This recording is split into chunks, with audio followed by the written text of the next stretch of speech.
Hey everyone, welcome to Engineering Talks Academy. இன்னைக்கு நம்ம networking part 2 video தான் பார்க்க போகிறோம். First of all internet service ப்ரொவைடர்னால் யார்?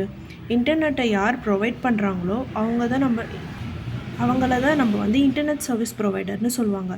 ஒரு இன்டர்நெட் சர்வீஸ் ப்ரொவைடர் வந்து என்ன கொடுக்குறாருனா மோடம் இல்லைன்னா ரவுட்டரை வந்து கொடுக்குறாரு.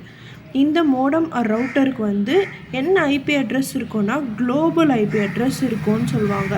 Everything connected to the modem has a same IP address அப்படின்னு சொல்கிறாங்க. இங்கே மோடம் கூட நம்ம என்னெல்லாம் கனெக்ட் பண்ணியிருக்கோம்? IP1, IP2, IP3 கூட டிவைஸஸை கனெக்ட் பண்ணியிருக்கோம். டிவைஸ் 1, டிவைஸ் 2 அண்ட் டிவைஸ் 3 3 டிவைஸஸை நம்ம கனெக்ட் பண்ணியிருக்கோம். இங்கே கனெக்ட் பண்ணியிருக்க மோடம் கூட நம்ம கனெக்ட் பண்ணியிருக்க 3 டிவைஸ்க்கும் சேம் ஐபி அட்ரஸ், மோடம்க்கு என்ன ஐபி அட்ரஸ் இருக்கோ அதே ஐபி அட்ரஸ் தான் இந்த 3 டிவைஸஸ்க்கும் இருக்கும் அப்படின்னு சொல்கிறாங்க. தென் இந்த மோடம் கூட கனெக்ட் ஆகிருக்க டிவைஸஸ்க்கு என்ன ஐபி அட்ரஸ் இருக்கும்னா லோக்கல் ஐபி அட்ரஸ் இருக்கும்னு சொல்கிறாங்க. மோடம்க்கு குளோபல் ஐபி அட்ரஸ் இருக்கும், மோடம் கூட கனெக்ட் ஆகிருக்க டிவைஸஸ்க்கு லோக்கல் ஐபி அட்ரஸ் இருக்கும்னு சொல்கிறாங்க. Coming to the next point. Modem assigns IP address using DHCP protocol அப்படின்னு சொல்கிறாங்க. இப்போ இந்த மோடம் அசைன் பண்ணியிருக்கல ஐபி அட்ரஸ், அது என்ன ப்ரோட்டோக்கால் யூஸ் பண்ணி அசைன் பண்ணியிருக்குன்னா DHCP ப்ரோட்டோக்கால் யூஸ் பண்ணி அசைன் பண்ணியிருக்குன்னு சொல்கிறாங்க. இப்போ DHCP ஃபுல் ஃபார்ம் என்ன? Dynamic host configuration protocol. இது யூஸ் பண்ணி தான் நம்ம மோடம் வந்து ஐபி அட்ரஸை வந்து அசைன் பண்ணுது அப்படின்னு சொல்கிறாங்க. கம்மிங் டு த NATனா என்னென்னா நெட்வொர்க் ஆக்சஸ் ட்ரான்ஸ்லேட்டர்னு சொல்லுவாங்க. அப்படின்னா என்னென்னா router will design who was the one who had the request. யாருக்கு ரெக்வெஸ்ட் யாரை ஹோல்ட் பண்ணணுன்ட்டு யார் டிசைன் பண்ணுவான்னா ரவுட்டர் தான் டிசைட் பண்ணுவார்.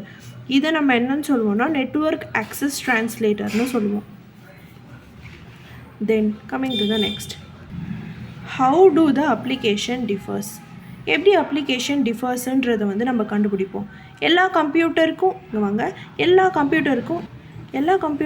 சேம் ஐபி அட்ரஸ் இருக்கலாம். தென் எப்படி நம்ம வந்து அது டிஃபர்னு கண்டுபிடிப்போம்னா using port number. Port number is used to define which application is used for the communication அப்படின்னு சொல்கிறாங்க. தென் இந்த போர்ட் நம்பர் எப்படி இருக்குன்னா ஒரு 16 பிட் நம்பராக இருக்கும். டோட்டலாக என்ன 2^16 65,000ன்னு சொல்கிறாங்க. நம்ம எப்படி அங்கே ஐபி அட்ரஸ் அசைன் பண்ணுறதுக்கு DHCP ப்ரோட்டோக்கால் யூஸ் பண்ணோமோ வெப் பேஜஸை டிஃபைன் பண்ணுறதுக்காக நம்ம ஹைப்பர் டெக்ஸ்ட் ட்ரான்ஸ்போர்ட் ப்ரோட்டோக்காலை யூஸ் பண்ணுறோம். HTTP யூஸ் பண்ணி என்ன ஸ்டஃப்லாம் நம்ம யூஸ் பண்ணுறோமோ அதோட போர்ட் நம்பர் எப்பயுமே 80 தான் இருக்கும் அப்படின்னு சொல்கிறாங்க. இப்போ 0 to 1023 வரைக்கும் இருக்கிற போர்ட்ஸ் எல்லாமே HTTPயில் ஒரு ரிசர்வ்டு போர்ட்ஸ்னு சொல்கிறாங்க. You have an own application created. Reserved போர்ட்ஸ்னால் என்ன? நம்ம என்ன அப்ளிகேஷன்லாம் க்ரியேட் பண்ணுறோமோ அதுக்கான போர்ட் நம்பர் எப்படி அவங்க அசைன் பண்ணுவாங்கன்னா 0லேருந்து 1023 வரைக்கும் அசைன் பண்ணுவாங்க. அதர் அப்ளிகேஷனுக்கு எவ்வளோ போர்ட்ஸ் வந்து நம்ம யூஸ் பண்ணுவோம்னா 1024லேருந்து 49152 வரைக்கும் ரிஜிஸ்டர்டு ஃபார் அப்ளிகேஷன்னு சொல்கிறாங்க. ஃபார் எக்ஸாம்பிள் SQLக்கும் MongoDBக்கும் நம்ம வந்து என்ன போர்ட் யூஸ் பண்ணுறோன்னா 1433ன்ற போர்ட்டை தான் வந்து SQLக்கும் MongoDBக்கும் நம்ம யூஸ் பண்ணுறோன்னு சொல்கிறாங்க. Let us come to next point. Speed of ISP அப்படின்னா இன்டர்நெட் சர்வீஸ் ப்ரொவைடரோட ஸ்பீடை எப்படி நம்ம மெஷர் பண்ணுறோன்னு சொல்கிறாங்க. 1 Mbps வந்து 1 போட்டு 6 zeros அசைன் பண்ணால் மெகான்னு அர்த்தம். மெகானா 6 zeros அர்த்தம். ஓகேவா? நெக்ஸ்ட் 1 Gbps 10⁹ தான் வந்து நம்ம ஜிகாபிட்ஸ்ன்னு சொல்லுவோம். தென் KB வந்து என்னென்னா 1000 bits/secondன்னு சொல்கிறாங்க. இப்போ ஒரு டேட்டாவை வந்து நம்ம டிரான்ஸ்மிட் பண்ணுறோன்னா ஒரு பர்சன்லேருந்து இன்னொரு பர்சனுக்கு நம்ம டிரான்ஸ்மிட் பண்ணுறோன்னா அது அப்லோட்னு சொல்கிறாங்க. அதுவே ஒரு டேட்டாவை நம்ம ரிசீவ் பண்ணுறோன்னா அது டவுன்லோட்னு சொல்கிறாங்க. And now communication is divided into 2 types. ஒன்று guided way, இன்னொன்று unguided way. guided wayனா wired communication, unguided wayனா unwired communication. இதில் ஒரு single path, one single path இருக்காதுன்னு சொல்கிறாங்க. தென் wired communicationக்கு நம்ம என்னெல்லாம் யூஸ் பண்ணுவோம்னா ஃபைபர் ஆப்டிக் கேபிளும் கோஆக்சியல் கேபிள் யூஸ் பண்ணி தான் வந்து நம்ம வந்து டேட்டா வந்து டிரான்ஸ்மிட் பண்ணுவோம்.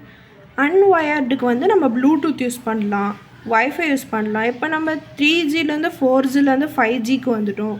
தென் டெலிகம்யூனிகேஷன் யூஸ் பண்ணி நம்ம வந்து கம்யூனிகேஷனை பில்ட் பண்ணலாம் அப்படின்னு சொல்கிறாங்க. இது எல்லாம் அன்வயர்டு கம்யூனிகேஷன் சொல்லுவாங்க. Countries connected.